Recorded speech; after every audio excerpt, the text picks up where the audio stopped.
Hello, my name is Lily Coote. I am 22 years old and I have epilepsy. When I was 15, I was diagnosed with epilepsy, so I've had it for about 7 years if my maths is correct. Throughout this period of time, my mental health has been like a roller coaster, really. It's been up and down. But in the beginning of my epilepsy journey, it probably was really bad. I was sad a lot of the time. In the first 2 years of my epilepsy journey, I can't really remember much.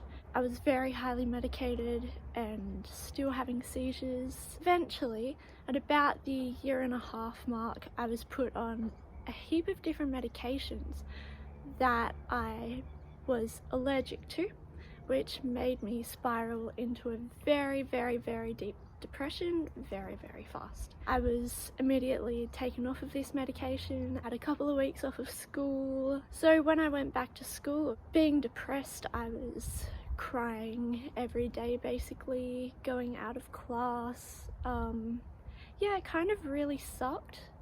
But throughout my journey, I did have a lot of great friends to help me. First of all, just my entire friendship group were absolutely amazing. They would be there for me all the time, even before I was at this depressed state. Apparently I was sad all of the time anyway, so before I was super depressed, yeah, they first of all helped me out there by always making me laugh. For the first year-ish, I couldn't talk about my epilepsy at all. I was very much hush hush, don't tell anybody. After it took me a year, I told everybody in my class, in my cohort, and they were all pretty chill about it. I don't think that they really cared. I mean, they probably knew that something was going on anyway because I was crying all the time apparently, so like it probably just made sense, or maybe it didn't make sense because everybody just focuses on themselves. So yeah, I don't really know. I just remembered when I told them all, the entire classroom went dead silent, and yeah, that was a little bit awkward. But no, it was the first time that I fully accepted, okay, I do have epilepsy.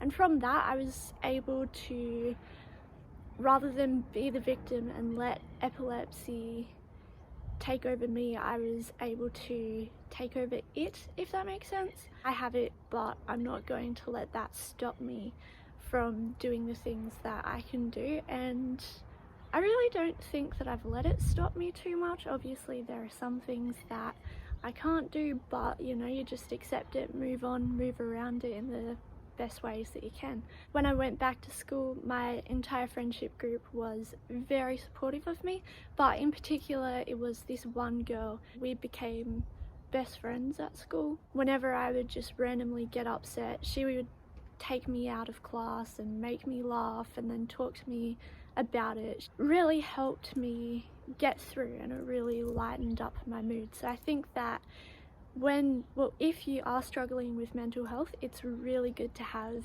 a good supportive network there with you. I also went and saw a psychologist to get my mental health straight, and yeah, I was a bit better after that. Of course, I still have my ups and downs, as I think everybody does. When I have needed help, I've turned to my friends, I've turned to a counsellor. My family have also been very supportive. They were the first people that I told about my depression, so they advocated for me, and my brother definitely helped me a lot as well. He was essentially the reason that I stayed alive and the reason that I'm here now, and I am very grateful for him and to have him in my life. In conclusion, my mental health went downhill very fast, but because I had a good support network from my family and my friends, and I also sought out help from counsellors, psychologists, whoever I needed help from. I truly believe that those people are the ones who definitely helped save me and gave me the resources that I needed to be able to deal with potential things that might have happened in the future.